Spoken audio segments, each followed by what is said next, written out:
আমার নামে অন্তত 10টা থানায় কেস হয়েছে জামিন অযোগ্য ধারায়। হাইকোর্ট থেকে আমাকে রিলিভ নিতে হয়েছে। আমাদের দুই নেতৃত্ব শিবাস তেওয়ারি এবং সুবীর সাহা, তাদেরকে কলকাতার থেকে উত্তরবঙ্গে একদম সিকিম সীমান্তে পোস্টিং দেওয়া হয়েছে। পরিপ্রেক্ষিতে ডাক্তারবাবুদের যে অনশন চলছে তাকে সংহতি জানিয়ে আমরা আগামী রবিবার সকাল 10টা থেকে বিকাল 5টা পর্যন্ত প্রতীকী অনশনে বসবো আমাদের এই মঞ্চে। সেই লড়াইয়ে নামতে গিয়ে সব থেকে বেশি ক্ষতির সম্মুখীন কিন্তু হয়েছে সংগ্রামী যৌথ মঞ্চ এবং তাদের সদস্য সমর্থকরা। এই নিয়ে প্রতিবাদ করতে গিয়ে আমাদের সদস্য এবং নেতৃত্ব শুভঙ্কর ব্যানার্জি, তিনি সাসপেন্ড হয়েছেন, তাকে 6 দিন জেল কাটাতে হয়েছে। আগামী বুধবার সুবীর সাহার যে অনৈতিক ডিটেলমেন্ট, তার বিরুদ্ধে প্রতিনিধিত্বমূলক একটা ডেপুটেশন আমরা দেব নারী এবং শিশু কল্যাণ দপ্তরে। এবং আগামী 29 তারিখ বিভিন্ন সরকারি ডিপার্টমেন্ট, স্কুল, কলেজ সহ সব জায়গাতে কালো ব্যাজ ধারণ করে ডিউটি করবেন কর্মচারীরা। এবং তার সাথে দুপুর 12টা থেকে দুপুর 1টা পর্যন্ত 1 ঘন্টার কর্মবিরতি পালন করবেন মানে প্রত্যেকটা ডিপার্টমেন্টে। কিন্তু সরকারের যে ভাবমূর্তি এবং চলন, সেটার যদি বদল না হয় তাহলে হয়তো তার পরের সপ্তাহেই আমরা আরো বৃহত্তর আন্দোলনের ডাক দেব। এবং আগামী 25 সালের 27শে জানুয়ারি আমরা বৃহত্তর মিছিলের ডাক দিচ্ছি। সেখানে আমাদের 2 বছর পূর্ণ হচ্ছে আমাদের এই অবস্থানে। कल से जूनियर डॉक्टरों के साथ यदि कोई और भी वहाँ पर आवरण अनशन पर बैठे तो इसमें असर्च करने वाली कोई बात नहीं हो सकती है। इसका रीज़न बहुत सारा है। कल के वीडियो में मैंने आपको दिखाया था कि थेट कल्चर को लेके जिस तरह से जूनियर डॉक्टर आज 13 दिन से धर्मतला पर आंदोलन पर बैठे हुए हैं, अपनी मांगों को लेकर बैठे हुए हैं, उनकी जो परेशानी है वो कम होने का नाम नहीं ले रहे। इसी के साथ 2 कदम आगे बढ़ते हुए भी अब संग्रामी युद्ध मंच भी इस मैदान में कूद पड़ा हुआ है। संग्रामी युद्ध मंच के संयोजक भास्कर घोष का कहना है कि सिर्फ थेट कल्चर मेडिकल कॉलेज तक ही सीमित नहीं है, बल्कि सरकारी जितने भी योजनाएं, सरकारी जितने भी ऑफिसर काम करते हैं, उन सब में भी थेट कल्चर का अभियान जोरों शोरों से चल रहा है। मतलब सरकार के खिलाफ, सरकार का जो नीति है उसके खिलाफ यदि कोई भी सरकारी ऑफिसर आंदोलन करता है, सड़क पर निकलता है, जुलूस निकालता है, तो उसको ये लोग थेट कल्चर के तहत उसको ट्रांसफ़र कर दिया जाता है। मतलब दूसरे शब्दों में कहा जाए तो यदि सरकार की नीति के खिलाफ आप कोई भी ऐसा शब्द बोलते हैं या मिছিল करते हैं या आंदोलन करते हैं, तो फिर आपको उन्हीं चीज़ों का सामना करना पड़ता है। जैसे आज के तारीख में जो जूनियर डॉक्टर है जो धर्मतला में बैठ अनशन कर रहे हैं, ठीक वैसे ही इसका भी प्रारूप उन लोगों के सामने देखने को मिलता है। हाल फिलहाल जो संग्रामी युद्ध मंच के जो संयोजक है भास्कर घोष, उनका कहना है कि लगभग 2 साल होने को चला, अपनी प्रमुख मांगे डीए और जो रिक्त पद है उसको भरने को लेकर लगातार 2 सालों से आंदोलन करते आ रहा है संग्रामी युद्ध मंच। ये वही जगह है जहां पर 2 साल पूरे होने वाले 25 अक्टूबर को 2 साल पूरे हो जाएंगे। इसके उपलक्ष्य में वो लोग अपना और भी विरोध प्रदर्शन करेंगे। लेकिन इनका कहना है कि जब भी हम सरकार के खिलाफ यानी अपने अधिकार को लेके कोई भी जुलूस निकालते हैं, कोई भी आंदोलन करते हैं, तो हमारे जो यहाँ के जो सरकारी स्टाफ है उन लोगों का ट्रांसफ़र किसी और जगह किया जाता है। हाल फिलहाल उन्होंने एग्जाम्पल देके बताया कि हमारे एक स्टाफ थे जिसको नॉर्थ बंगाल, साउथ बंगाल से उनको हटा के नॉर्थ बंगाल में ट्रांसफ़र कर दिया गया था, क्योंकि उसका रीज़न था उन्होंने अपनी मांग को लेके सड़क पर उतरे थे, आंदोलन कर रहे थे, संग्रामी युद्ध मंच में शामिल थे। मतलब कहने का तात्पर्य यह है कि मैं आसान शब्दों में समझाना चाहता हूँ कि बंगाल सरकार का शायद ही कोई ऐसा विभाग हो जहाँ पर सरकारी ऑफिसर जो है, सरकारी कर्मचारी जो है काम करते हैं, उनको थेट कल्चर का सामना न करना पड़े। कान इधर से पकड़िए या उधर से पकड़िए, जाता तो विभाग को ही है।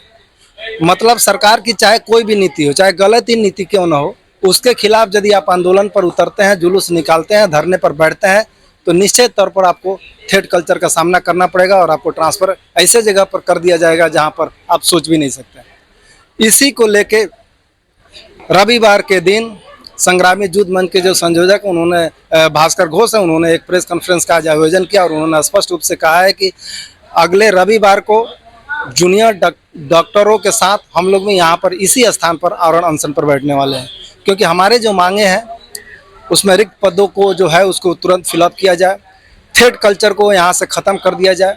जिस तरह से हम लोग अपनी मांग को लेकर आंदोलन करते हैं और हम लोगों को थेट के थ्रू किसी और जगह ट्रांसफ़र कर दिया जाए, उसको बंद कर दिया जाए। और इसके अलावा आजकल मुद्दे को लेके अभया को जब तक न्याय नहीं मिल जाता तब तक ही उन लोगों का आंदोलन जारी रहेगा। इसके अलावा उन्होंने कहा कि इस साल यानी कि 25 अक्टूबर को हमारा संग्रामी युद्ध मंच का आंदोलन करते हुए 2 साल पूरा होने वाला है और इस 2 सालों के अंदर जो घटनाक्रम हुआ, सरकार ने हम लोगों के ऊपर जितने भी टॉर्चर किए, जितने भी FIR किए और जितने भी जुल्म करना था उन्होंने किए, उसके खिलाफ फिर से हम लोग सड़क पर उतरने वाले हैं। ये प्रमुख बातें संग्रामी युद्ध मंच के संयोजक भास्कर द्वारा आज प्रेस कॉन्फ्रेंस के दौरान की गई। इसके अलावा सरकारी दफ्तर में ये जो आप बैच देख रहे हैं वी एंड जस्टिस और जस्टिस फॉर आजकल का, यानी कि काला पट्टी लगा के आने वाले समय में जो भी सरकारी कर्मचारी है पश्चिम बंगाल के वो काम करेंगे। मतलब यदि उनके सर पर वी एंड जस्टिस का काला पट्टी और बाहों में जस्टिस फॉर आजकल का बैच आप देखें तो इसमें आश्चर्य होने वाली कोई बात नहीं है, क्योंकि ये एक आंदोलन का हिस्सा है जस्टिस फॉर आजकल का।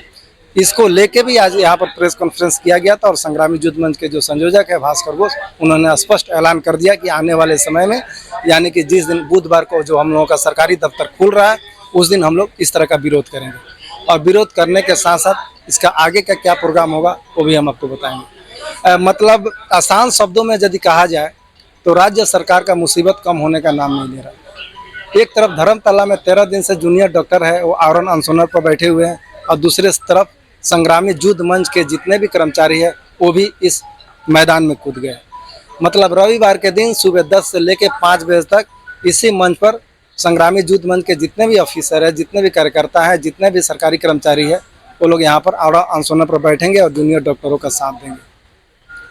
बस एक अब चीज़ देखने वाली बात है कि क्या जूनियर डॉक्टरों के साथ जो यहाँ पर संग्रामी युद्ध मंच के जो स्टाफ जो यहाँ पर आवरण आंदोलन पर बैठेंगे उनका बात सरकार तक पहुँच पाती है कि नहीं, सरकार इन लोगों के बिंदुओं पर अमल करती है कि नहीं, सरकार अपना रवैया में चेंज लाती है कि नहीं, या इन लोगों का जो सूची है, जो इन लोगों का डिमांड है उसके ऊपर सरकार अमल करती है कि नहीं, ये बहुत दिलचस्प होने वाला है। আরজি করে যে ঘটনা ঘটেছে তারপর থেকে যেভাবে চলছে আমাদের অদূরেই জুনিয়র ডাক্তারবাবুরা বসে আছেন অনশনে। আমরা সহমর্মিতা জ্ঞাপন করছি তাদের আন্দোলনের সাথে এবং এই যে আন্দোলন বিভিন্ন জায়গাতে বিভিন্ন সংগঠন করেছে বা করছে, আমরা দেখেছি যে এই আন্দোলন করতে গিয়ে সব থেকে বেশি ক্ষতিগ্রস্ত যারা হয়েছেন তারা আর অন্য কেউ নয়, সংগ্রামী যৌথ মঞ্চ।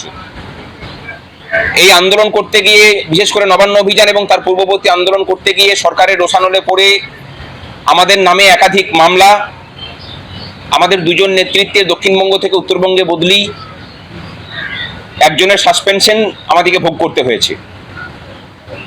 এই সমস্ত কিছু নিয়ে আমরা একগুচ্ছ কর্মসূচি ঘোষণা করছি এবং আগামী দিনে আরো বৃহত্তর কর্মসূচি নিতে চলেছি। আগামী রবিবার অর্থাৎ 20 অক্টোবর সকাল 10টা থেকে সন্ধ্যে 5টা পর্যন্ত ডাক্তারবাবুদের সমর্থনে সরকারি ডিপার্টমেন্টে যে থ্রেড কালচারের কথা আপনারা শুনছেন যে স্বাস্থ্য ডিপার্টমেন্টে আছে, এটা শুধু স্বাস্থ্য ডিপার্টমেন্ট নয়, সমস্ত ডিপার্টমেন্টে ব্যাপৃত এই থ্রেড কালচারের বিরুদ্ধে এবং অনৈতিক বদলি বা ডিটেলমেন্টের বিরুদ্ধে সকাল 10টা থেকে বিকাল 5টা পর্যন্ত প্রতীকী অনশনে বসবে সংগ্রামী যৌথ মঞ্চ। আগামী বুধবার অর্থাৎ 24 তারিখ আমাদের পক্ষ থেকে আমাদের নেতৃত্ব সুবীর সাহার উত্তরবঙ্গে বদলির বিরুদ্ধে সল্টলেকের যে নারী এবং শিশু কল্যাণ দপ্তর আছে সেখানে আমরা প্রতিনিধিত্বমূলক ডেপুটেশন দেব। আগামী 29 তারিখ ডাক্তারবাবুদের যে আন্দোলন এবং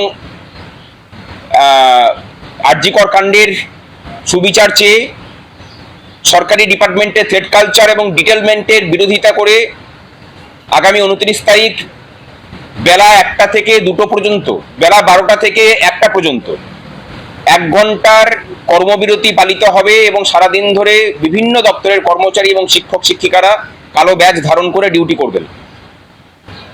এবং আগামী 27শে জানুয়ারি 2025 সালে আমাদের 2 বছর পূর্ণ হচ্ছে, সেদিন আমরা মহামিছিল এবং আন্দোলনের ডাক দিচ্ছি।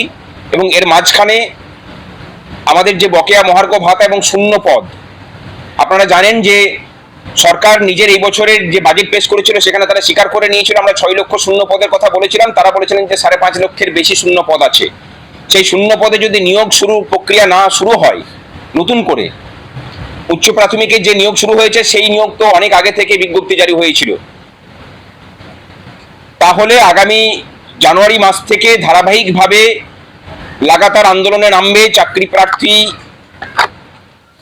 সংগ্রামী যৌথ মঞ্চ এবং আরো অনেক নাগরিক মঞ্চ মিলে।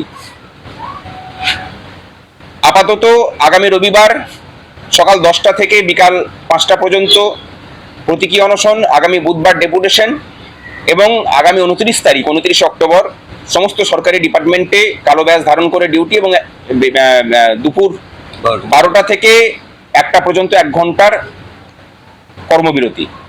আমরা কর্মবিরতিটা সারাদিনের এই কারণে করিনি যে অফিস খুলছে, কিন্তু সরকারের যদি মানসিকতার বদল না হয় তাহলে লাগাতার কর্মবিরতির পথে যাওয়ার ভাবনা চিন্তা হচ্ছে।